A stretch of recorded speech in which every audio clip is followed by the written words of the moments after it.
Ya arrancamos, gente. ¿Se escucha bien? ¿Me escuchan bien?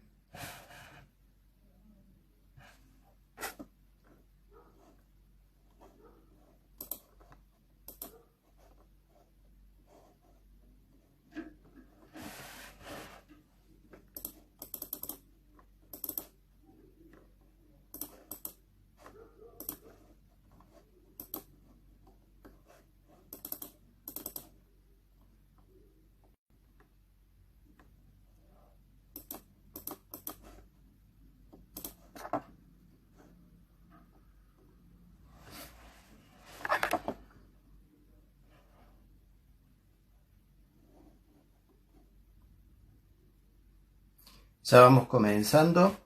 Estoy intentando activar el vivo del museo. Así nos podemos hablar y nos podemos comunicar por ambos lugares.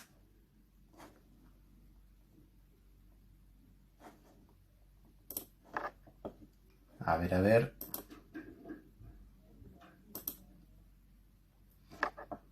Bien, como sabrán, estamos conectándonos de a poquito en este tiempo de pandemia, intentando trabajar desde, desde casa, desde los lugares que podemos trabajar, eh, intentando llevarles un poco de la información de lo que ya estuvimos trabajando en talleres previamente. El año pasado estuvimos trabajando, en todo el año pasado estuvimos trabajando no solamente en la recuperación del Museo Cachicoya, sino también en el trabajo de hacer, de llevar la comunicación.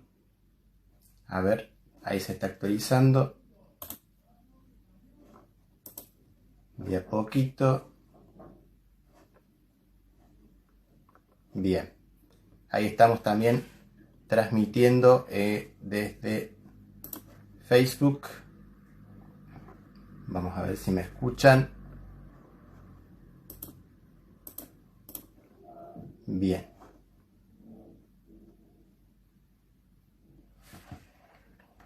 Bien. A ver, me estarán escuchando. Quiero ver.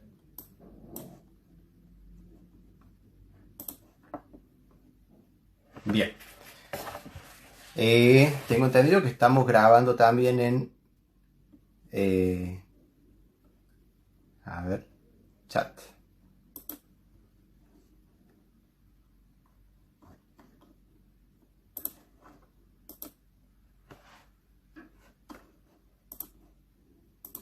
Bien.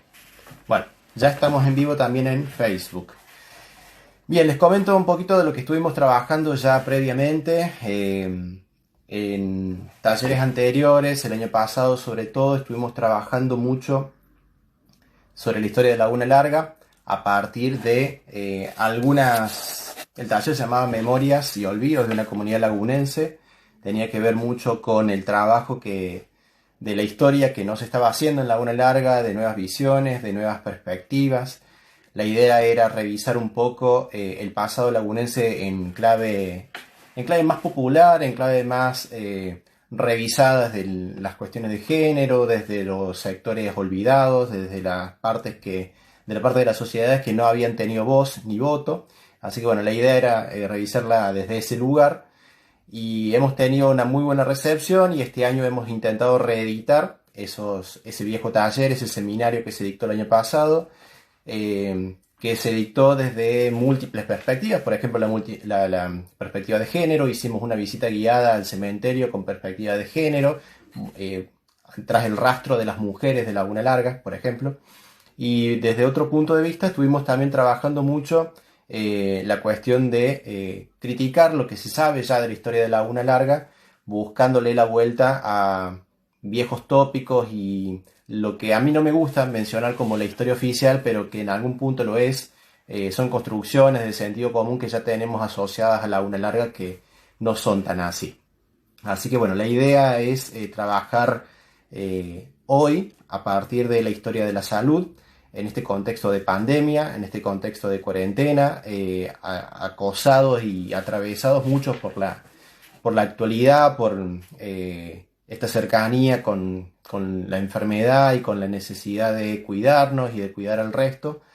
Y bien, hemos pensado este taller que en realidad estuvo planificado desde principio de año y que en algún punto pensamos que lo íbamos a poder dictar presencialmente. La idea era esa, dictarlo presencialmente. Me gustaría mostrarles un montón de filminas, de imágenes, de fotos, bueno, un hermoso PowerPoint que les había armado en su momento, pero que no pudimos trabajarlo y que no vamos a poder trabajar ahora. Pero bueno, al menos los quiero explicar un poco. Yo lo voy a ir revisando y lo vamos a ir hablando a medida que avancemos. Bien, bueno, veo que ya tenemos cerca de 14 en vivo, así que vamos a ir avanzando un poco. Es una clase, esto va a ser una especie de revisión y de clase. Espero que me escriban, que me critiquen, que me digan ustedes qué les parece, que opinen. Yo voy a intentar en la medida de lo posible contestarles. Hemos llamado a este taller Salud versus enfermedad, el combate en laguna larga. Y lo primero que se nos viene a la mente es empezar a definir un poco de qué estamos hablando cuando hablamos de salud y qué hablamos cuando hablamos de enfermedad. Yo desde mi postura de historiador no voy a hacer una crítica al concepto desde la visión médica, no es la idea, no es lo que a mí me interesa, no creo que tampoco sea lo que les interesa a ustedes y no es el objetivo de este taller. Pero me parece que está bueno definirlo según al menos el concepto que tiene la Organización Mundial de la Salud en la actualidad, que básicamente es tomarlo como un equilibrio, básicamente un equilibrio psicofísico y emocional y social también.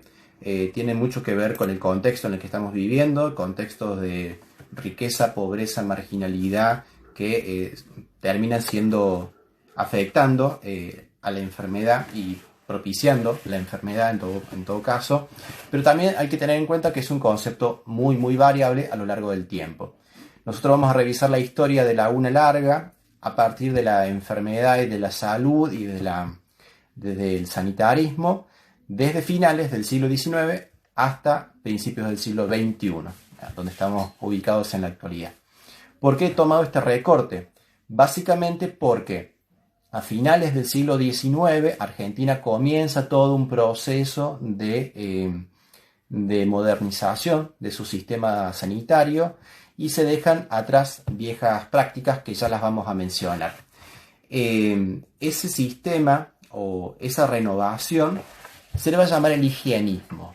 El higienismo tiene mucho que ver con una postura desde el positivismo, desde el racionalismo, desde la postura política que tenían estos líderes de finales del siglo XIX, llamada la generación del 80, Mitre, Sarmiento, Roca, un montón de estos presidentes y estas figuras políticas van a empezar a plantear la necesidad de modernizar y llevar a la Argentina al siglo XX, o al menos empezar a modernizar esta parte del mundo a partir de la racionalidad, desde el uso de la razón.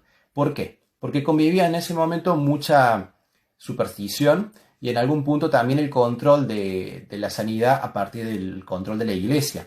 La iglesia tenía muchísimo control.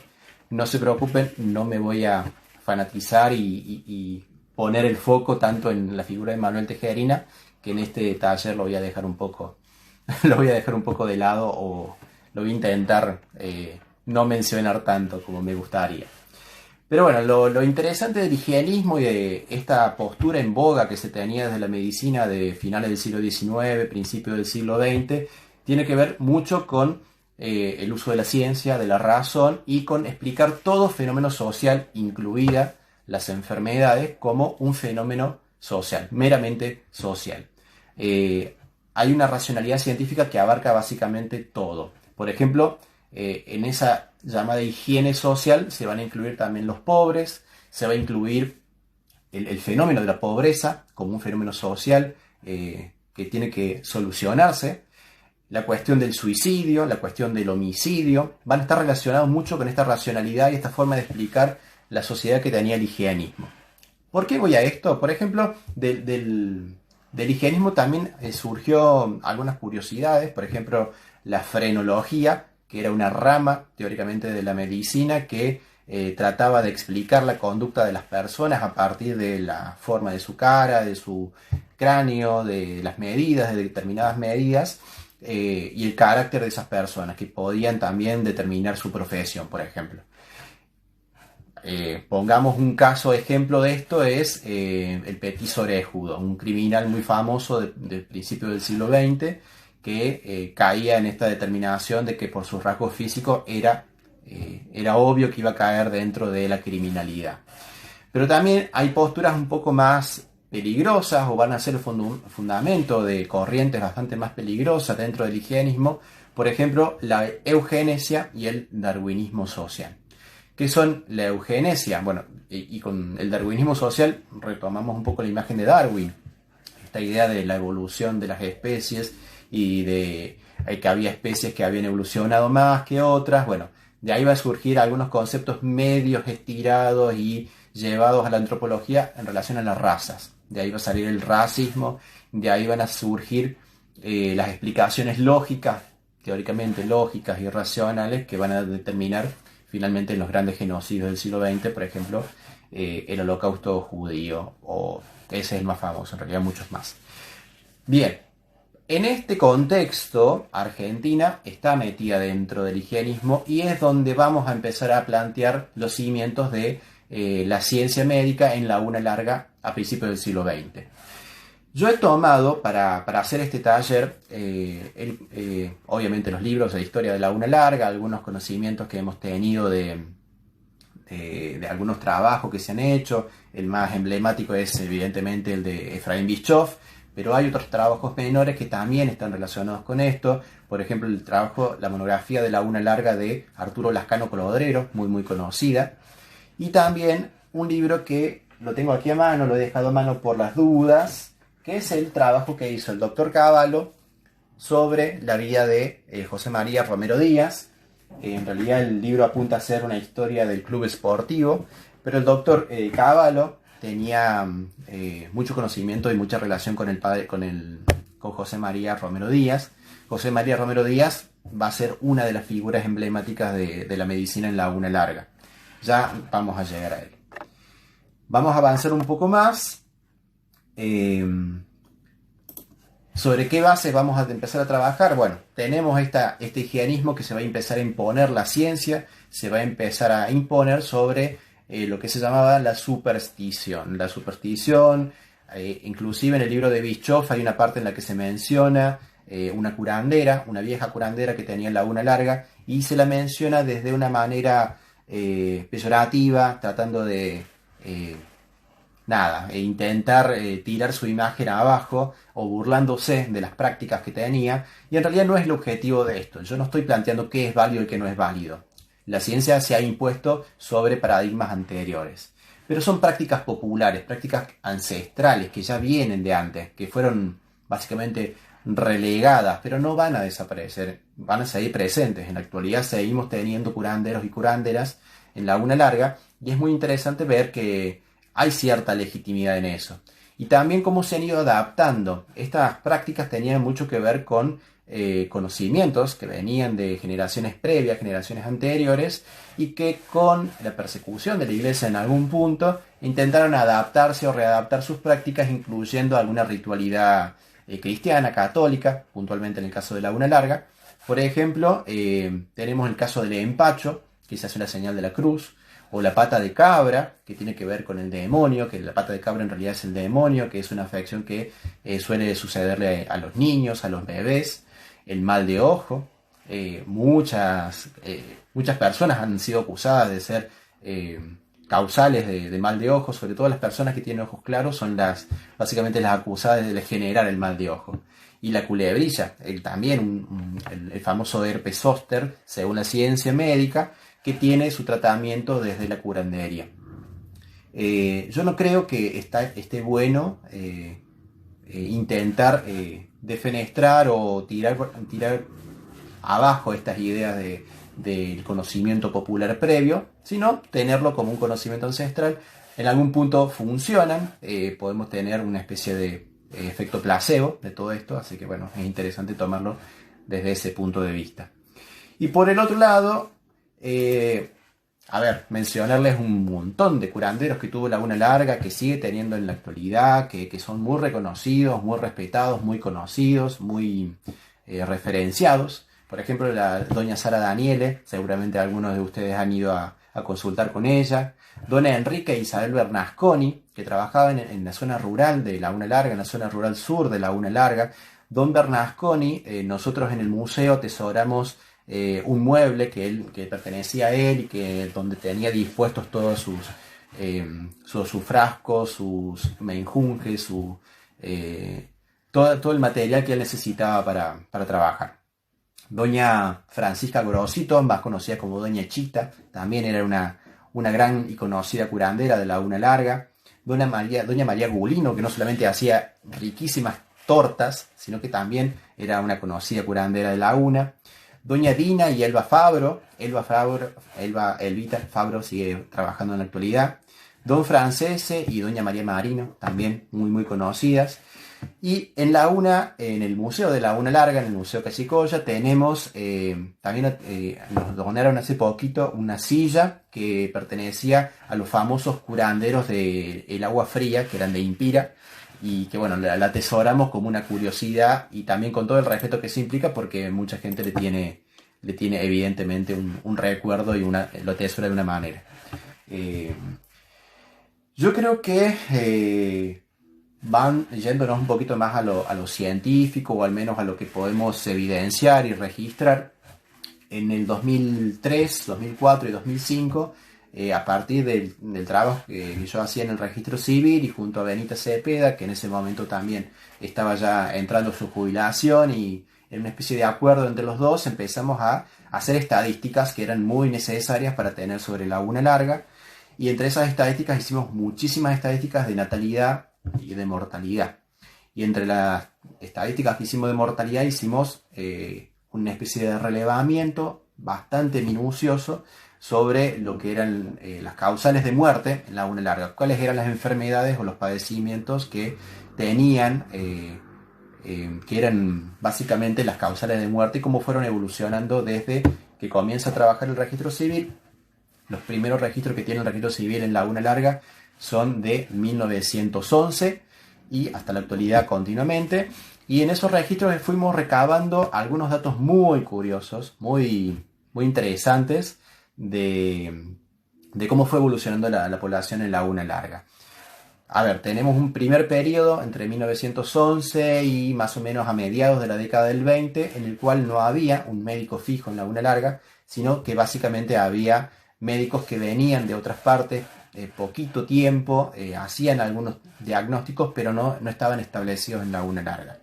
Hay algunos médicos que básicamente se han olvidado de sus nombres, o están dentro de los libros de Bichos, por ejemplo, que tenían habilitación para trabajar en Laguna Larga, pero de los cuales no hemos tenido gran repercusión en la actualidad. Los que sí, o al menos el que yo considero que ha sido el gran referente de este primer tiempo, es don Oscar Santucho. Don Santucho, don Oscar Daniel Santucho, va a ser una de las primeras y grandes y referenciadas personalidades de Laguna Larga. Previo a cualquier otra figura política, el doctor Santucho va a ser una de las más fuertes. En estas primeras estadísticas que vamos a ver, bueno, evidentemente vamos a ver la escasa atención médica y también la escasa propensión que tenía la población en registrar el fallecimiento de las personas, en registrar las causales. Cuando moría una persona, muchas veces no había forma de hacerle un diagnóstico, así que se constataba básicamente lo que decían los testigos. Y en el caso puntual, podemos decir que inclusive se figuraba, si había sido un asesinato, un homicidio, se figuraba muerto o asesinado por tal persona. Eso es una curiosidad que figura en los registros y es muy interesante verlo. Pero lo que vemos mucho, además en las cuestiones de muertes violentas o muertes accidentales, tiene que ver mucho el trabajo rural, los talleres que había en Laguna Larga, dentro de la zona urbana, y los accidentes ferroviarios. En la actualidad no tenemos básicamente accidentes ferroviarios en el pueblo, son muy contados. Y en el caso de este principio del siglo XX, tenemos muchos accidentes de tránsito ferroviarios. ¿Por qué? porque no había básicamente barreras, no había semáforos y había un tránsito continuo del ferrocarril. Acuérdense que no existía ni siquiera la ruta 9 todavía en este momento, así que la única forma de comunicación eran las vías del ferrocarril y había un vaivén de locomotoras cada tanto. Era muy frecuente. ¿Qué más podemos ver de las primeras estadísticas de enfermedad en laguna larga de principios del siglo XX? Sobre todo la preeminencia de enfermedades que se podían tranquilamente evitar. Las infectocontagiosas. Básicamente las infectocontagiosas van a ser la gran protagonista o la gran vedette de este primer tiempo. Y hay una puntualmente que es muy interesante, sobre todo verla en este contexto, es el avance de una gripe muy particular que va a haber en todo el mundo entre el año 1918, 1919 y 1920, que vamos a tener registros en Laguna de una famosa gripe que se llamó la gripe española, que hasta ese momento no se le daba el nombre, no se la conocía de esa manera, era una gripe, una influenza nueva que no tenía mucha popularidad en Laguna Larga en ese momento. No se conocía, no había un diagnóstico, pero lo vemos en las estadísticas, el aumento de casos de muerte por gripe. La gripe española también golpeó en la Argentina, golpeó puntualmente en las provincias del norte, más que nada en las provincias del norte, y en el caso de la ciudad de Buenos Aires y en el conurbano de Buenos Aires, porque era la zona de más cantidad de personas. Y en el caso de Laguna Larga va a haber algunos aumentos de casos de influenza y muerte por influenza. Eso es un dato interesante para tener en cuenta también. En los registros demográficos vamos a ver que desde 1910 hasta 1920 va a haber una caída en la población de Laguna Larga. Increíblemente va a haber menos gente. Entre 1880 y 1910 la población va a crecer muchísimo por la constante inmigración que estaba llegando al país. Pero entre 1910 y 1920 la población va a caer. ¿Por qué? Porque va a haber una serie de años de sequía que van a expulsar obviamente a la población y de muchas epidemias, sobre todo estas epidemias infectocontagiosas y respiratorias que van a ser las grandes protagonistas de esta época. Se las consideraba, sobre todo a las respiratorias, endemias, o sea, básicamente tenían una temporada en la que trabajaban, en la que impactaban de lleno a la población, que era básicamente la época invernal. ¿Y a quienes afectaban en su mayoría?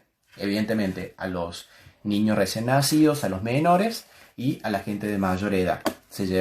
Cuando llegaba el invierno, era esperable que llegara con gran mortalidad. Entre 1920 y 1950 vamos a ver ahí una evolución progresiva y cambios de patologías. Por ejemplo, entre 1920 hasta la aparición del hospital, que en ese momento no era hospital todavía, sino que era una especie de sala de primeros auxilios, de dispensario.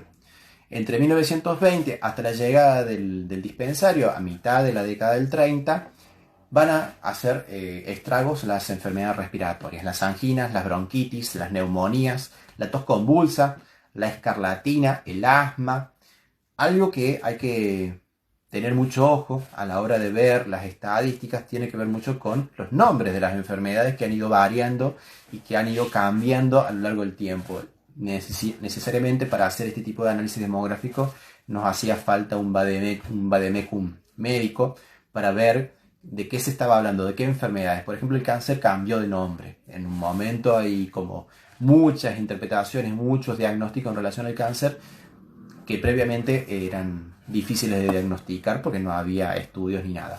Pero entre 1920 y 1950 estaban hablando que las enfermedades respiratorias van a básicamente generar el 40-45% de las muertes en Laguna Larga. Bien, vamos a la siguiente placa. Ya entrando en la década del 30, como recién les mencionaba, con la aparición ya del dispensario, con la presencia de médicos con los consultorios personales, con los consultorios en sus domicilios, como el consultorio del doctor Santucho, y ya con la presencia del doctor José María Romero Díaz, una gran y potente figura que ya vamos a retomar. En esa época vamos a ver que las enfermedades infectocontagiosas van a empezar a menguar, desaparecer poco a poco. ¿Por qué? Porque Con la higiene o con la educación que se empieza a dispensar en la población, se toman distintas medidas higiénicas. Y también empieza a entrar de a poco la vacunación, empiezan a vacunarse la población. Deja de existir ya las enfermedades, o al menos empiezan a menguar, y vamos a ver paulatinamente en las estadísticas cómo las enfermedades infectocontagiosas empiezan a desaparecer poco a poco. Obviamente teniendo sus rebrotes, tenemos que tener en cuenta que mucha de la población era aún ignorante, no tenían conocimientos, así que recurrían a prácticas ancestrales o de generación en generación que no terminaban teniendo resultado y generaban rebrotes de estas enfermedades. Y empiezan también, como recién les mencionaba, los primeros diagnósticos de cáncer, que en este tiempo son conocidos como neoplasmas. En muchos de los registros que podemos leer en el registro civil vemos que aparecen los neoplasmas o el cáncer como una gran causal de muerte en este primer tiempo. Algunos diagnósticos realmente son bastante perturbadores porque hablan de neoplasma de cara, por ejemplo, como que hay tumores en algunas partes del cuerpo, que en ese contexto era muy difícil lograr una operación o recurrir a algún tipo de tratamiento que pudiera paliar eso. A partir de la década del 50 y ya entrando hasta el siglo XXI, o sea, estamos hablando ya de más de 50 años, 50, 60, 70 años, y también acompañando a lo que ha sido un análisis a nivel general, a nivel nacional, van a empezar a impactar de lleno ya las enfermedades cardíacas como las principales causales de muerte en la población. Básicamente van a ser los paros cardíacos, las muertes súbitas, que van a ser también muy comunes en niños, los aneurismas, los síncopes, todo lo que tiene que ver con el sistema circulatorio, con el corazón, va a empezar a ser va a empezar a crecer, o al menos se va a poder diagnosticar de una manera más precoz y más puntillosa, con mucho mayor detalle. Otra cosa que tenemos que ver, desgraciadamente, en este primer tiempo del siglo XX, en esta primera etapa del siglo XX, va a ser la mortalidad materna y la mortalidad infantil. Las espantosas cifras que vamos a ver en este primer periodo sobre la cantidad de mujeres que mueren en el parto. ¿Por qué? Porque no había condiciones higiénicas. Los partos se hacían en casa, en la misma cama donde uno moría, también nacían los hijos y obviamente las condiciones higiénicas no eran las mejores. No había un partero o no había un médico obstetra que se dedicara a eso. De hecho, los primeros médicos se van a tener que empezar a especializar en esa rama de la medicina para poder atender y frenar lo espantoso y lo desgraciado de una muerte de la madre en el momento del parto, que va a significar, por ejemplo, entre 1910 y 1920, el 3% de todas las muertes van a ser de mujeres en el momento del parto. Lo que se le va a llamar básicamente síndrome puerperal, que es una de las definiciones que suele surgir en los registros. Además, los embarazos eran numerosos, no había conocimiento todavía de sistemas de anticonceptivos, no había un conocimiento difundido, no había una educación sexual relativa a eso. Básicamente se seguía el precepto religioso de que había que procrear cuanto más posible. Vamos a ver familias de 15, 20, 30 personas, a veces de una misma madre, una cosa increíble, impensable, pero bueno, también tiene que ver con el nivel de supervivencia de esos infantes. Muchos de ellos no iban a llegar a la edad adulta, así que eso también hay que tener en cuenta. De estos embarazos numerosos y sin seguimiento médico, obviamente vamos a tener estos partos muy, muy riesgosos. Una de las primeras matronas, una de las primeras parteras que va a tener Laguna Larga, una de las más reconocidas que va a tener Laguna Larga va a ser doña Nélida Villalba. Seguramente en el conocimiento en el recuerdo de algunos de ustedes, sobre todo los más adultos, está presente doña Nélida. Bien, vamos avanzando. Veo que hay muchos que se han sumado. Bienvenidos, espero que estén atentos a lo que estamos hablando, que no se pierdan. Cualquier cosa pueden preguntar, evidentemente. Y a la par de las muertes de madres, de las espantosas cifras y estadísticas de las muertes de madres durante el parto, también vamos a tener la mortalidad infantil. La mortalidad infantil básicamente está relacionada con las pobres condiciones de nacimiento, que implicaban obviamente múltiples infecciones, las condiciones de malnutrición, tanto de la madre como de los niños después. Eso va a implicar que muchísimos niños mueran en este periodo, y el 6%, por ejemplo, de las muertes de todo este periodo, desde 1910 hasta 1920, va a ser de niños de menores de o recién nacidos o de pocos meses de vida. Más o menos hemos calculado entre ese periodo 29 niños muertos. O sea, en un periodo de 10 años tenemos casi 30. Cada año teníamos 3 niños muertos. O sea, en el momento del parto. Una cosa espantosa. Obviamente la desnutrición, la mala nutrición, las condiciones de vida muy rudas que también tenía la sociedad en ese momento. Imagínense, planteemos un contexto donde no había agua corriente, sino que había que buscarla, la gente no se bañaba todo el tiempo, no se lavaba las manos, recomendación básica en el contexto del COVID-19, lavarse las manos y lavárselas bien. Imagínense en este contexto, en el contexto de principios del siglo XX, la mortalidad infantil era algo con lo que se convivía todo el tiempo, al punto de que mucha gente terminaba teniendo una especie de distanciamiento con el bebé. No había un amor o un cariño tan fuerte, un lazo tan creado al momento del nacimiento, porque se temía que pudiera morir. Obviamente eso impactaba en la psiquis de la persona, y rápidamente se lo reemplazaba por otro hijo, se embarazaba para tener el reemplazo. Muchos de esos niños terminaban cambiándosele el nombre y poniéndosele al que nacía. Aún así, había una ritualidad en relación a la muerte de un niño que nacía en inocencia. Por ejemplo, el caso del velorio del angelito. El velorio del angelito, y esto lo suelo mencionar mucho cuando hacemos el recorrido en el cementerio municipal de Laguna Larga, tenemos algunas tumbas dedicadas a la memoria de algunos niños, algunos bebés recién nacidos.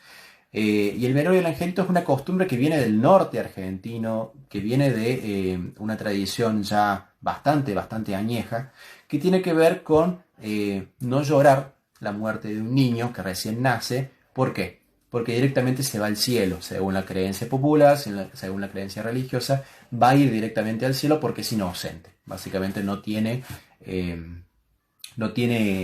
mácula, que se le llama, son inmaculados, no tienen ningún pecado cometido porque no tuvieron ni siquiera tiempo para hacerlo, así que van directamente al cielo. Y en el velorio del angelito no se podía llorar, la madre no podía llorar su muerte, nadie podía llorar su muerte, se le cubría con toda vestimenta blanca, se le hacía unas alitas de papel, y básicamente esa era la forma de aceptar la muerte de un bebé en este contexto. Si la madre lloraba, se decía que sus lágrimas iban a mojar sus alas y no iba a poder llegar al cielo. Miren lo fuerte de la ritualidad que tenía este contexto, pero era necesario para aceptar lo que era inevitable en este momento. Vamos a cambiar un poco el foco. Nos vamos a enfocar sobre todo a quiénes son los que van a poder aconsejar a la población sobre la salud. Y esto tiene mucho que ver con la legitimidad que va a empezar a tener esta gente dentro de la comunidad. Imagínense, gente que tiene el riesgo de morir por cualquier enfermedad o cualquier patología, y alguien que logre darle un diagnóstico acertado y que termine curándolo o evitando su muerte. Eso implica una legitimidad muy fuerte en la sociedad. Antes de que llegaran los médicos y en el transcurso de este primer contexto donde aparece el doctor Santucci o el doctor José María Romero Díaz, van a aparecer mucho las figuras fuertes de los boticarios o de los primeros farmacéuticos en Laguna Larga. ¿Qué era ser un boticario? Básicamente no había una formación muy fuerte, una carrera profesional para llegar a ser un boticario, sino que había una especie de arte, una especie de oficio que era transmitido por los padres, así que eso era replicado posteriormente. Vamos a tener el primer boticario que vamos a tener en registro va a ser don Manuel García en 1910, ya miren que temprano la época, con la farmacia El Águila. La farmacia El Águila va a ser una de las primeras que se va a centrar en Laguna Larga. No va a durar mucho, va a cerrar bastante pronto. Y el que sí va a durar mucho y que va a ser muy referenciado en esta primera época va a ser don Benito Lépora. Don Benito Lépora va a abrir su farmacia, su local, donde actualmente está la casa de la familia del ingeniero Abelardo García, que la están demoliendo. En esa esquina estaba la casa de don Benito Lépora. Ahí era donde estaba sentada esa farmacia.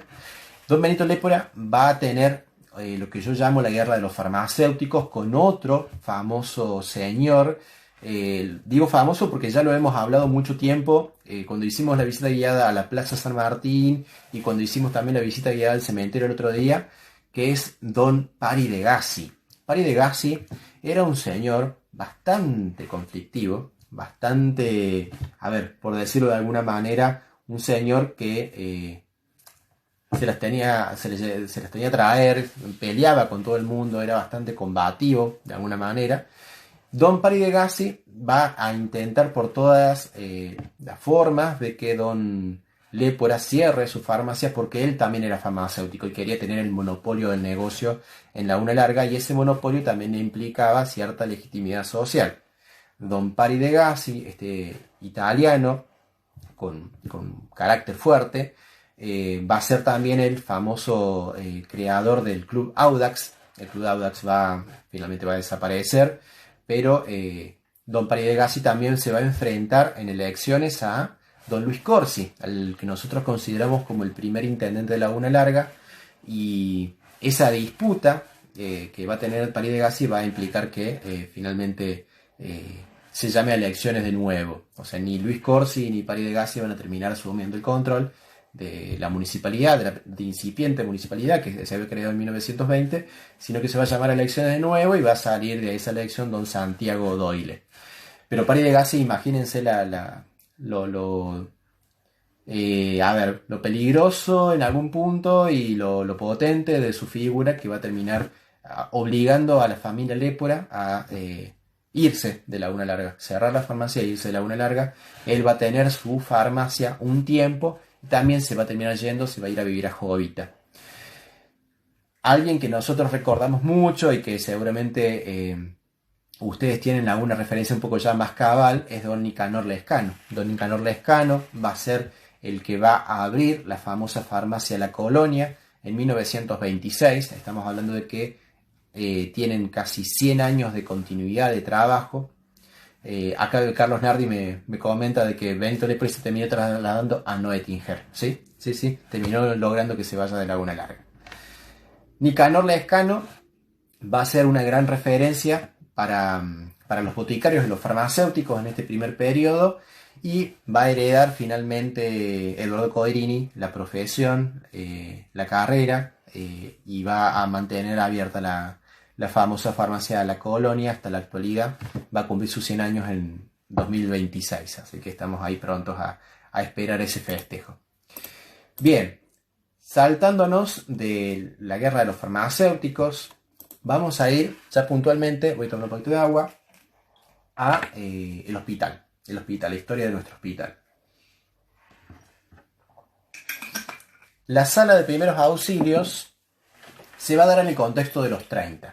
¿Qué había pasado en los 30? Recuerden que en 1930 se da el primer golpe de Estado en Argentina, el golpe de Estado contra el radical Hipólito Yrigoyen. A la década del 30 se la conoce como la década infame, una década donde hubo fraude electoral, pero a nivel nacional. En el caso puntual de Córdoba se le empieza a llamar la isla, sobre todo en este periodo. ¿Por qué? Porque empieza a aparecer una figura muy interesante que fue don Amadeo Sabatini. En 1936 es elegido gobernador de Córdoba don Amadeo Sabatini. En Laguna Larga tenemos una calle. Entre 1936 y 1940 va a ser el gobierno de don Amadeo Sabatini, que era un médico. Amadeo Sabatini era un médico de Villa María. Y no solamente eso, sino que era muy amigo del doctor Romero Díaz. Era amigo de los tiempos universitarios, habían cursado la universidad juntos, pero tenían posiciones ideológicas muy distintas. Por ejemplo, el doctor Romero Díaz era un demócrata, básicamente los herederos del viejo partido conservador, del PAN, Y en el caso de Amadeo Sabatini era un radical de pura cepa, que había empezado a tener mucha relevancia y que había logrado una alianza política con el socialismo en Córdoba. Así que tenemos un gobierno integrado entre radicales y socialistas en Córdoba entre el 36 y el 40. ¿Qué va a ser importante del gobierno de Amadeo Sabatini? Su política sanitaria. Una de sus puntales, además de la educación, del desarrollo de caminos, va a ser también la política social, la política de la medicina social. Se le llama medicina social o medicina asistencial en algún punto. Y en algún punto también se lo considera como una especie de antecesor de lo que fue el peronismo finalmente en la década del 40, con la figura de don Ramón Carrillo, que ha sido retomada en estos últimos tiempos a partir del famoso billete de 5.000 pesos. Bien, ya vamos a llegar a Ramón Carrillo.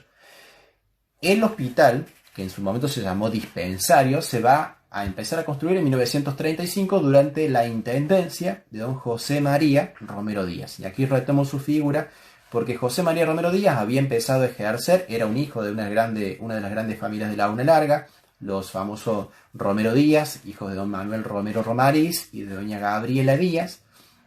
Esa pareja va a tener muchos hijos, todos van a terminar teniendo algún tipo de profesión y de formación universitaria que va a ser muy relevante no solamente para Laguna Larga, sino también para Córdoba. Y en el caso puntual de don José María Romero Díaz, él se va a dedicar a la medicina, va a ser formado en la Universidad Nacional, ya en un contexto posterior a lo que fue la reforma universitaria, un contexto de mucha mayor apertura y de modernización de la universidad. Y en el caso puntual de el doctor Romero Díaz y de José María, esa legitimidad que va a lograr gracias a la medicina va a permitirle abrirle las puertas a la política, y por ello va a ser elegido intendente municipal en 1932, en las elecciones de 1932. Va a ser el que va a impulsar la construcción de esta sala de primeros auxilios, de este dispensario, pero no va a terminar en su mandato la construcción. Recién se va a inaugurar en 1938 con el gobierno ya de Lorenzo Boneto, que también lo mencionamos en la visita guiada del otro día. Bien, en el caso puntual de Lorenzo Boneto y en el caso ya puntual de la inauguración del dispensario, vamos a empezar a ver una serie de reformas sociales que van a impactar de lleno en la población de Laguna Larga. El hospital recién va a ser, se va a convertir en hospital público recién en 1953. Van a pasar unos años, pero es muy interesante tomar en cuenta el periodo en el que se da, en este sabatinismo que se le llama acá en Córdoba y en el peronismo posterior, con esta política pública de crear todo un sistema nacional de salud a partir de la figura de don Ramón Carrillo. Bien, el primer director que va a tener el hospital va a ser don Raúl Enrique Chávez. Don Raúl Chávez se lo va a mencionar, va a tener una calle en el barrio Iría. Cuando el barrio Iría sea inaugurado, se va a dar un debate en relación a cuáles van a ser los nombres de estas nuevas calles. Una de esas calles se va a llamar Doctor Oscar Santucho, que es la que está al frente de la plazoleta hoy José María Romero Díaz, y también la última calle que tiene Laguna Larga en el barrio Iría se llama Doctor Raúl Chávez, por el primer director del hospital. Imagínense, miren la relevancia de los médicos en este contexto, ¿no? Bien, como recién les mencionaba, hay una relación muy fuerte entre la política y la medicina en este contexto. Los médicos eran los que tenían mayor legitimidad para ser políticos, porque eran los más conocidos, a los cuales cualquier persona le abría la puerta de su casa para poder ingresar y para poder militar de algún punto. Ya recién mencionamos al doctor Santucho, que fue un médico general, va a ser intendente municipal, uno de los primeros intendentes municipales con una muy buena gestión entre 1925 y 1928, que va a llevar adelante una serie también de vacunaciones, de campañas de vacunación, algo muy importante y muy relevante para empezar a bajar los índices de enfermedades infectocontagiosas en Laguna Larga, y vamos a ver el efecto posterior. Va a llegar a ser senador por el departamento Río Segundo, en el momento en que en Córdoba existía todavía la bicameral En la actualidad existe la unicameral y son todos legisladores. Bueno, don Santucho va a llegar a ser senador por Río Segundo en representación de Laguna Larga. Don Santucho va a ser importante en esta coordinación entre el gobierno provincial y el gobierno local para lograr la construcción del hospital del primer dispensario y posteriormente hospital. Su hijo, Gustavo, también va a seguirle la profesión, va a ser médico posteriormente, y la familia, ya no tenemos registros en Laguna Larga de su familia, no quedan descendientes porque se mudaron al sur, están viviendo en la actualidad en la provincia de Río Negro. Pero son muy recordados. El doctor Santucho está sepultado en Laguna Larga, su panteón está ahí en el ingreso, así que estaría bueno hacerle algún tipo de memorial a don Santucho. Bien, y vamos a la figura que yo considero una de las figuras más relevantes de la historia, de esta primera etapa de la historia de Laguna Larga, que es la figura del doctor José María Romero Díaz, como ya lo mencionaba recién, médico de uno de los pioneros de la medicina, una de las primeras personas que se va a dedicar de una manera muy desinteresada, muy recordado por eso, por su nivel de entrega. Fue un histórico, dirigente del Club Sportivo, recién lo mencionaba cuando le señalaba el libro de Sportivo, la historia de Sportivo que escribió el doctor Cavallo. Bueno, va a ser relacionado a la historia de Sportivo desde el principio. La plazoleta del barrio Iría lleva su nombre desde desde el 2015, si no me equivoco. Va a ser intendente de Laguna Larga por el Partido Demócrata entre el 32 y el 36, como lo mencionaba recién. Va a intentar, después de llegar a elecciones, ganar de nuevo en elecciones, no lo va a conseguir. Y también va a intentar ser diputado nacional, porque tenía mucha legitimidad también a nivel provincial, además de tener un apellido muy renombrado. Como no lo va a conseguir, y va a tener bastantes problemas políticos posteriormente con los radicales, va a decidir, por una promesa que le hizo su esposa, va a decidir dejar la política. Tranquilamente podría haber continuado él siendo un referente partidario, pero sobre todo cuando el Partido Demócrata, y más en la provincia de Córdoba, se une al peronismo, podría haber tomado él esa bandera, pero no lo hizo. Decidió alejarse de la política y se dedicó exclusivamente a ser un médico general en Laguna Larga, pero no cualquier médico general. Ya vamos a llegar ahí. Bien, recién les mencionaba que comenzó con la construcción del hospital vecinal y fue director del hospital por muchísimos años. Va a formar muchas generaciones de profesionales, va a ser uno de los que traiga a muchos profesionales a Laguna Larga, reconocidos en la actualidad. Va a ser el doctor Romero Díaz uno de los principales polos de atractivo, de empezar a hacer conexiones y de empezar a ampliar el servicio que tenía el hospital.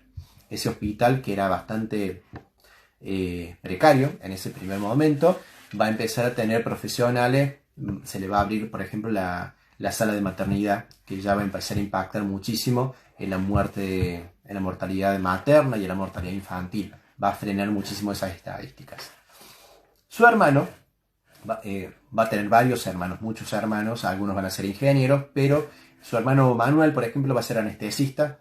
Su hermano Enrique va a ser un médico pediatra. Y su hermano Eugenio va a ser un otorrinolaringólogo. Así que imagínense, ya dentro de la misma familia tenemos varias ramas de la medicina. Y también su hijo, Ricardo, se va a dedicar a la medicina, va a trabajar en el ejército, va a ser un militar dedicado a la medicina, y va a desaparecer misteriosamente. No se sabe bien su paradero, qué sucedió con él, su familia lo sigue buscando hasta la actualidad. En 1985, en la Patagonia, en una misión que tenía que hacer con el ejército, desaparece y no hay rastros de él. El doctor Romero Díaz va a jubilarse de la medicina en 1977, luego de más de 30-40 años de dedicarse a la profesión. Se va a jubilar en el 77, teóricamente se le diagnostica mal de Alzheimer, por eso él se autodiagnostica mal de Alzheimer y por eso deja. Se va a venir a vivir a Córdoba, se va a mudar a Córdoba, y en el 87 finalmente va a morir en Misiones, en la casa de una de sus hijas. Muy recordado el doctor Romero Díaz en Laguna Larga, y también con mucha gratitud por todo lo que hizo. Bien, recién yo les mencionaba que el doctor Romero Díaz va a ser un formador de una gran generación, al menos de grandes generaciones de médicos que van a tener mucho impacto posterior en Laguna Larga. Yo hago una diferenciación entre tres generaciones: la generación del 50, la generación del 60-70 y la generación de los 80, que es la que sigue trabajando hasta la actualidad, o algunos de sus grandes referentes ya han muerto. Podemos hablar ya de una generación millennial, ya del siglo XXI, pero bueno, quizás sea para otro vivo, para otro trabajo. La generación del 50, una de las grandes referencias de este contexto va a ser el doctor Abraham Sharif. El doctor Abraham Sharif, hay mucho para hablar del doctor Sharif.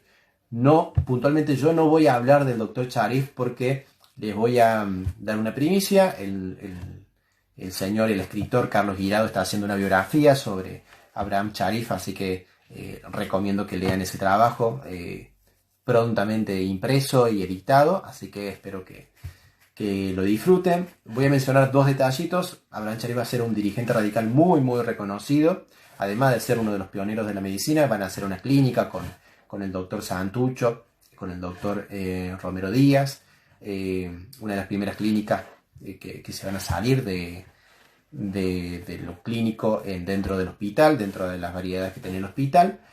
Y también una de las cosas muy interesantes que me contaba su hija es que don Abraham Sharif, y seguramente alguno de ustedes recuerda esto, es que curaba con hipnosis, hacía tratamientos con hipnosis, no usaba anestesia, hipnotizaba.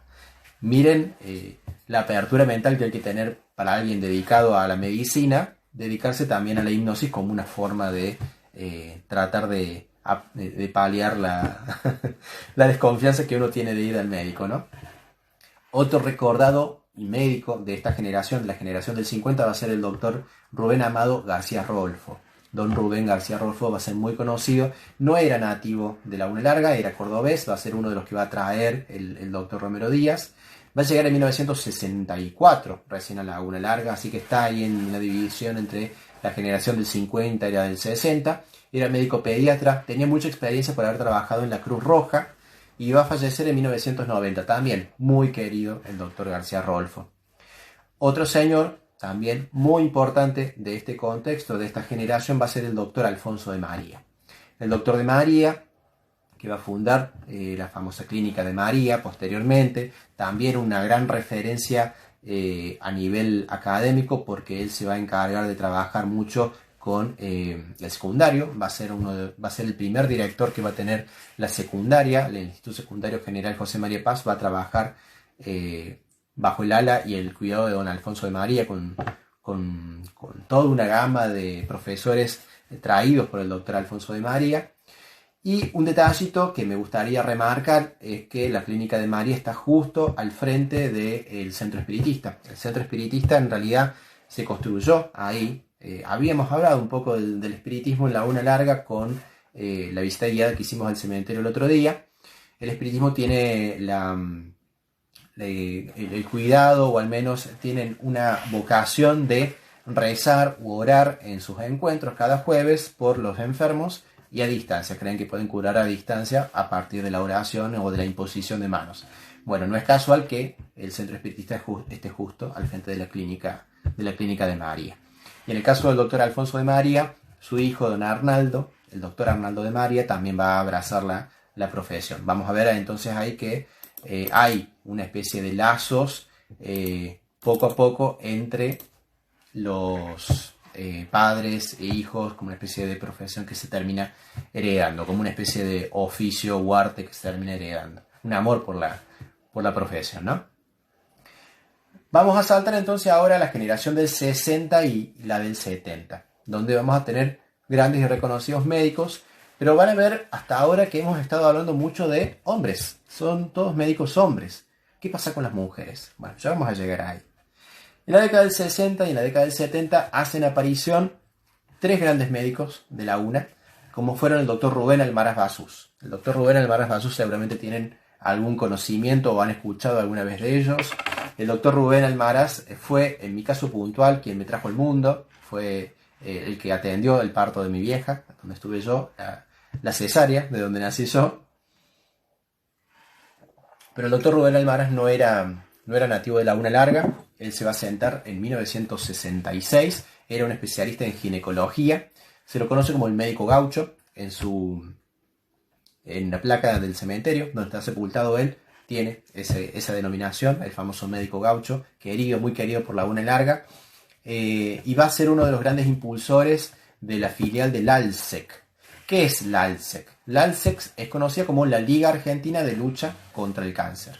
En Laguna Larga va a formar a un grupo, no solamente él, sino va a formar un grupo de mujeres voluntarias que se van a dedicar a hacer cursos, a llevar la información, a alfabetizar en relación al diagnóstico precoz de casos de cáncer, sobre todo el cáncer, en el caso de las mujeres, en el cáncer de mama. En 1971, una de las principales impulsoras o más recordadas impulsoras de esto va a ser doña Rosita Lescano de Coirini, nuestra querida Rosita.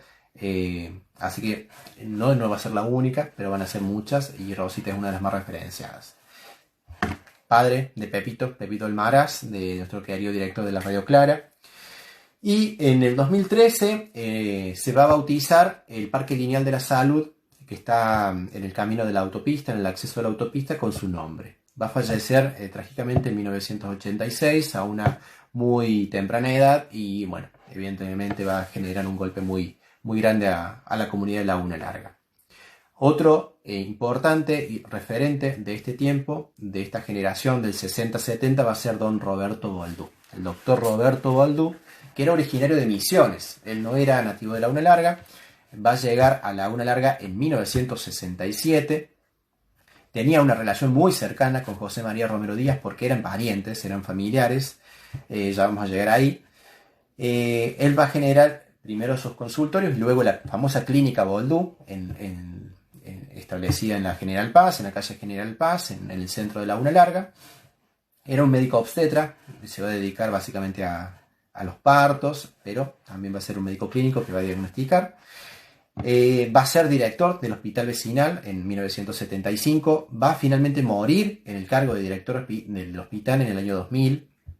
Es muy referenciado porque no solamente tenía la legitimidad de ser médico, sino que va a también ser un proactivo político en Laguna Larga y también un histórico dirigente del club Newell's Old Boys. Miren los lugares que van ubicando, ¿no? Tenemos al doctor Romero Díaz en Sportivo, al doctor Boldú en Newell. Va a ser parte de una histórica comisión de dirigentes del club de la década de los 80. Algunos consideran que fue la época de oro del club Newell's Old Boys. El hospital municipal en la actualidad lleva su nombre. Va a ser concejal por la democracia cristiana luego del 83. Va a ser padre, evidentemente, del intendente Fernando Boldú. Y su hija, Soledad Boldú, se va a dedicar también a una rama de la medicina que es la psicología, y su otro hijo, don José Boldú, el doctor José Boldú, va a dedicarse a la oftalmología. O sea, siguen dando vuelta ahí en relación a la herencia que el padre les heredó, ¿no? Su hermano, el hermano del doctor Roberto Boldú, era Carlos Alberto Boldú, que también era médico oftalmólogo, y se casó con una de las hijas, de ahí viene la relación. Se va a casar con una de las hijas del doctor Romero Díaz, que era de nombre Amalia Gabriela, que es la que vivía en Misiones y la que va a recibir al doctor Romero Díaz cuando fallece, poco tiempo después. En el caso del doctor Boldú va a morir en el 2000.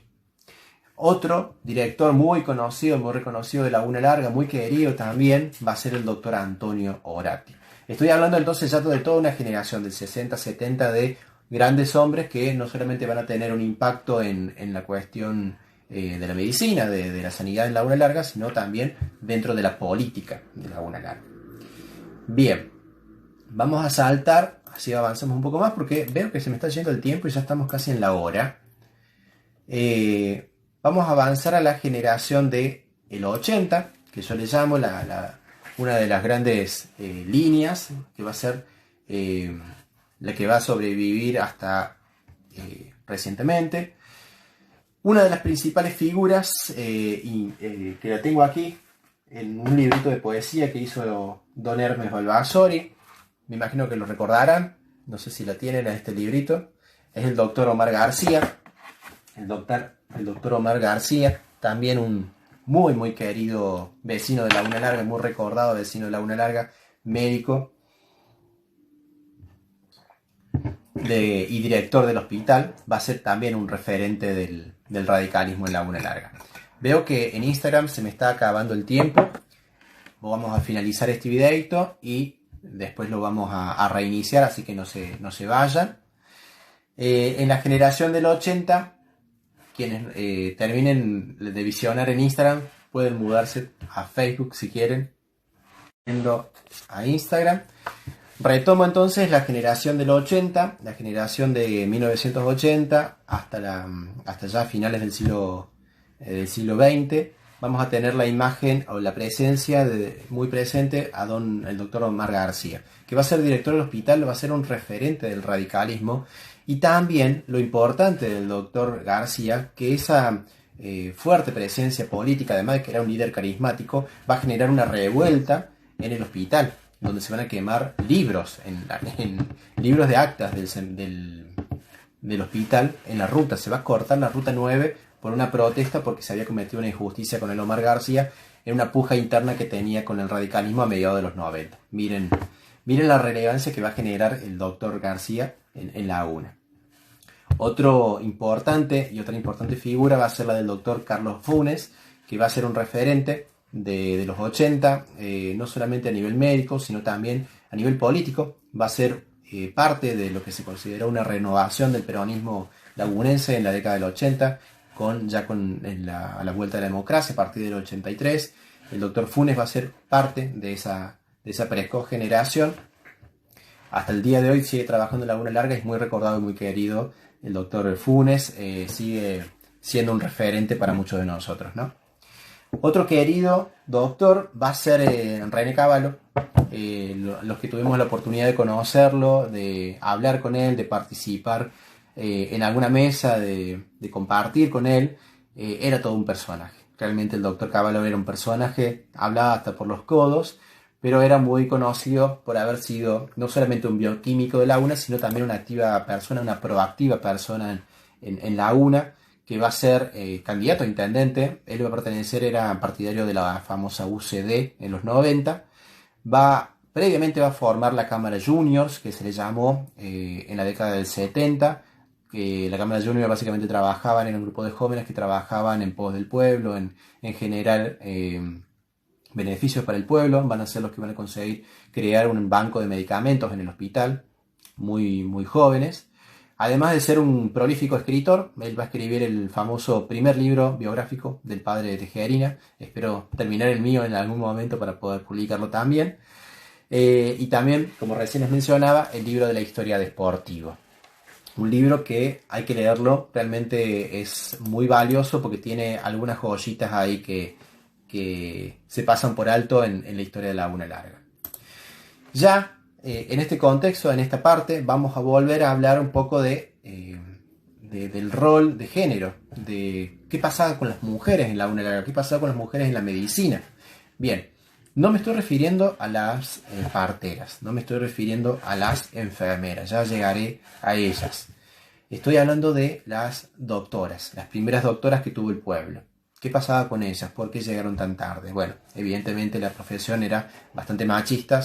Los varones se dedicaban básicamente a la medicina clínica, eran los universitarios, los académicos, y en el caso de las mujeres se dedicaban básicamente a qué pasaba con la enfermería, donde solamente eran mujeres las que estaban como enfermeras. ¿Qué pasaba ahí? Bien, hubo unas primeras médicas en la UNA. Hay una disputa entre quién fue realmente la primera médica. Hay una diferencia de apenas unos meses entre quién egresó antes de la universidad. La primera en egresar va a ser Elizabeth Rossi, en 1969. Va a ser una bioquímica muy querida en la UNA Larga, también con un carácter potente, muy recordada por tener una posición bastante fuerte. Y hija de don Luis Rossi, nieta de José Rossi. También estuvimos hablando mucho de los Rossi en el cementerio, en el panteón del cementerio. ¿Por qué? Porque van a proveer a Laguna Larga de muchos y valiosos ciudadanos. Se la considera entonces a doña Elizabeth Rossi como la primera mujer graduada universitaria dedicada a la salud. Por una diferencia de algunos meses, doña Liliana Charif, hija de don Abraham Charif, heredera de la profesión de su papá, que sigue practicando hasta la actualidad, va a ser una de las primeras también médicas en Laguna Larga. Recordada querida Liliana Charif, también por ser obstetra, por dedicarse a la clínica Charif en la actualidad. Y no me puedo dejar pasar por alto, veo que alguien lo menciona ahí, a la doctora Esther Salvucci, queridísima doctora Salvucci, la Esther, como le llamábamos muchos. Esther va a ser una referencia para toda una generación, una inspiración también para toda una generación de mujeres médicas. ¿Por qué? Porque no solamente se va a dedicar a la pediatría, sino que se va a dedicar también a ser una docente de la medicina, de la educación sexual sobre todo. Va a ser una de las primeras mujeres que va a hablar abiertamente de educación sexual en los colegios, con niños, con conocimiento, con una dedicación muy, muy puntual, muy genial. Muy recordada, la perdimos pronto a la Esther, así que valga este recuerdo nuestro en esta noche. Bien, vamos a ir ya cerrando un poco. Veo que este video se ha hecho bastante largo, me han cortado en Instagram. Vamos a empezar a cerrar un poco los conceptos grandes de las enfermedades ya a finales del siglo XX y ya a comienzos del siglo XXI, en base a las estadísticas que estuvimos trabajando en su momento con Benita Cepeda desde el Registro Civil. A finales ya del siglo XX vamos a empezar a ver un aumento progresivo de cáncer, de diagnósticos de cáncer, que se van a empezar a poner en paralelo con enfermedades cardíacas y coronarias. Aumentos de cáncer, de diagnósticos de cáncer y también de abortos espontáneos.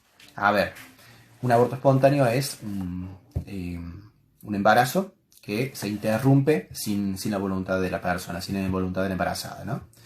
El aborto espontáneo también se lo relaciona mucho al aumento de los agroquímicos, del uso de agroquímicos. Y eso lo podemos ver desde principios del siglo XXI hasta la fecha, ese aumento constante de cánceres y abortos espontáneos. Es un dato a tener en cuenta.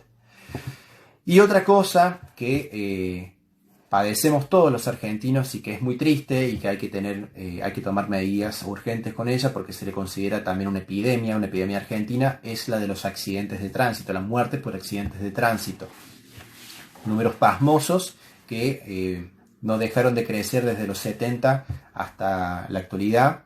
Tenemos una cantidad impresionante de muertes por accidentes de tránsito.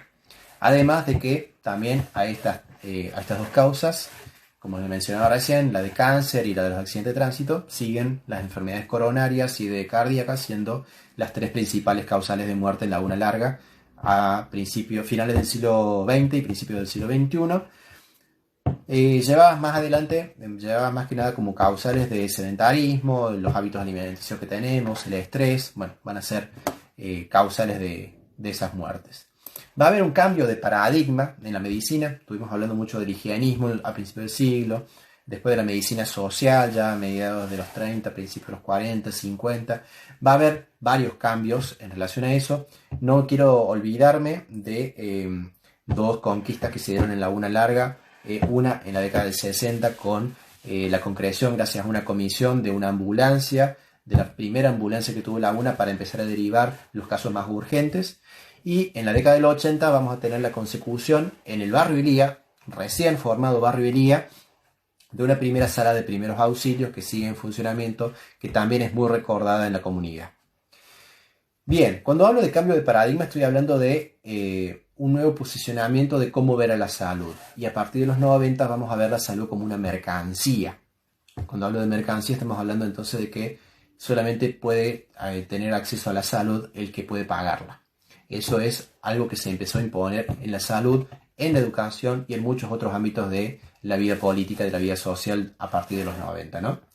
Vamos a empezar a ver un desfinanciamiento progresivo de la salud. En el caso del gobierno nacional, en los 90 empieza a delegar a las provincias sus sistemas de salud, sus sistemas de educación y apartarse de ese camino las provincias que tenían los recursos para impulsar sus sistemas de salud van a ser muy pocas. En el caso de Córdoba va a tener grandes problemas para poder solventar. De hecho, muchas de las escuelas rurales van a cerrar en los 90 y muchos hospitales van a empezar a perder jerarquía, nivel. Uno de ellos va a ser el Hospital Vecinal de Laguna Larga, que se va a convertir en municipal y va a necesitar sí o sí de la asistencia de la municipalidad únicamente. La provincia se va a enfocar en muy puntuales hospitales a lo largo de la provincia, los famosos hospitales zonales, por ejemplo el Hospital Zonal de Oliva o el Hospital Zonal de Villa del Rosario, y el resto va a ser básicamente relegado a su suerte, ¿no? Tristemente ese paradigma se va a mantener durante mucho tiempo y en la actualidad estamos ahí intentando tener un poco más de soporte desde el Estado, ¿no? También ese paradigma, ese cambio de paradigma se va a dar en la geriatría, de tener un geriátrico municipal con el aval del Estado municipal, va a desaparecer y se va a empezar a dispersar o disgregar en la geriatría privada. Eso es un efecto colateral triste de este contexto. Una clínica recordada de los 90, de los 80-90, que va a tener un final triste, un triste final, va a ser la Clínica Privada San Jorge, que por un caso de negligencia médica, por un accidente, en realidad va a ser una muerte accidental, va a sufrir un juicio y va a tener que cerrar en 1997-98, y eso va a implicar también una pérdida en la calidad de la medicina y de la atención médica en Laguna Larga. Bien, ya para cerrar, ya me queda poco, no me odien. Vamos a retomar el caso de los enfermeros, las enfermeras. Es una rama de la medicina que está bastante, defenestrada o golpeada, por decirlo de alguna manera. El 85% de las enfermeras, de la rama de los enfermeros, son mujeres. Hay una preeminencia femenina muy, muy marcada ahí, ¿no? Y creo que, sobre todo, hago una especie de acto de confesión. Hay un desconocimiento muy grande de la importancia y del rol de las enfermeras. Hay una falta de reconocimiento también muy grande por la lucha de sus derechos, sobre todo en relación a la profesionalización de las enfermeras que las tienen y que es una deuda que tenemos con ellas. Grandes y reconocidas enfermeras de Laguna Larga fueron, por ejemplo, Juana Méndez de Ponte, doña Emilia Ponte también, Anita Nicola de Delbel, María Lencina de Sarmiento, doña Norma Villegas de Boto, Hilda Heredia de Tisera, también fue una reconocida enfermera del Hospital Municipal, doña Orfelina Ula, también, valga este recuerdo también para ellas. Bien, hay algunas partes de mi investigación que me han quedado medias descolgadas y que les voy a confesar una puntualmente, así que les voy a pedir a ustedes que colaboren y me escriban quiénes creen ustedes que fueron los primeros psicólogos o las primeras psicólogas que tuvo Laguna Larga. ¿Por qué? Porque hay una especie de estigmatización de lo que se llama salud mental. Se desconoce mucho hasta la actualidad quiénes fueron. Acá me mencionan una, Nelly Cravero. Se desconoce mucho y era como bastante mal visto ir al psicólogo, ir al psiquiatra. Muchas veces los mismos médicos generales hacían de terapeutas y también de psiquiatras y medicaban y diagnosticaban y medicaban a partir de eso, no teniendo a veces las herramientas o los conocimientos básicos para hacer una guía real o una guía buena a partir de la salud mental, ¿no? También el concepto de locura ha ido variando muchísimo en este último tiempo y también los conceptos sobre cómo tratar esta patología o las múltiples patologías que se considera una patología de salud mental. Últimamente se ha estado hablando mucho de lo que se llama la desmanicomialización. Es una palabra muy difícil. Básicamente es dejar de concentrar a la población que esté diagnosticada con algún tipo de patología de salud mental dentro de los manicomios o de los centros de salud dedicados a la salud mental y empezar a integrarlos a la sociedad de manera paulatina. Bueno, ese es un debate importante. Otra rama muy importante dentro de la medicina y muy desarrollada en Laguna Larga, hay una gran población de odontólogos en Laguna Larga. El más recordado, don Jaime Cobal, jubilado, aún presente en Laguna Larga. Jaime Cobal va a llegar a Laguna Larga en 1965, por ejemplo. Bien, y ya para ir cerrando voy a hacer una especie de intento de memorial de los médicos. ¿Por qué? En Laguna Larga existe la plazoleta José María Romero Díaz, existe en el barrio Iría, que no es casual. Don Arturo Humberto Iría, presidente de la Nación, también fue un reconocido gran médico y conocido de la comunidad de Cruz del Eje. Él había ejercido su profesión en Cruz del Eje antes de ser médico. Va a ser también muy, muy amigo del doctor José María Romero Díaz, muy conocido del doctor Romero Díaz, más allá de sus diferencias políticas, también va a formar parte de su círculo de amigos. La plazoleta Romero Díaz está justo al frente de la calle Don Oscar Santucho, otro médico que hemos mencionado. Va a estar también en ese barrio Iría, la calle Don Doctor Raúl Chávez, que también mencionamos como el primer director del hospital municipal. Eso es importante retomar porque no lo queremos dejar en el olvido. Y además de ello, al frente de la plazoleta José María Romero Díaz está la calle San Lucas. San Lucas, según la tradición cristiana y católica, es el patrono de los médicos. Era un médico. Así que imagínense que necesitamos, así como tuvimos la Santa Cecilia para ser la patrona de los músicos y es recordada cada 22 de noviembre y se pone una plaquita por la cantidad de músicos que tiene Laguna Larga, bien, capaz que necesitamos ese memorial y ese recuerdo para los médicos de Laguna Larga en esa plaza, ¿no? Lo tiro como una idea, como una inquietud. Para cerrar este taller, ya que los he hartado, me imagino, quiero dedicárselo básicamente a todo el personal de salud que está batallando en la actualidad contra el COVID-19, contra esta pandemia que nos tiene angustiados y esperando que se logre encontrar la vacuna o el tratamiento para poder retomar una normalidad que nos ha dejado evidente que somos muy vulnerables y poco humildes en algún punto a las fuerzas de la naturaleza y a nuestra propia soberbia. Este recorrido que hemos hecho desde finales del siglo XIX, principios del siglo XXI, intentó hacer una especie de línea de tiempo de lo que ha progresado la medicina y también de lo que ha retrocedido la medicina hasta la actualidad. Espero que lo hayan disfrutado, espero que nos sigan acompañando en los futuros talleres.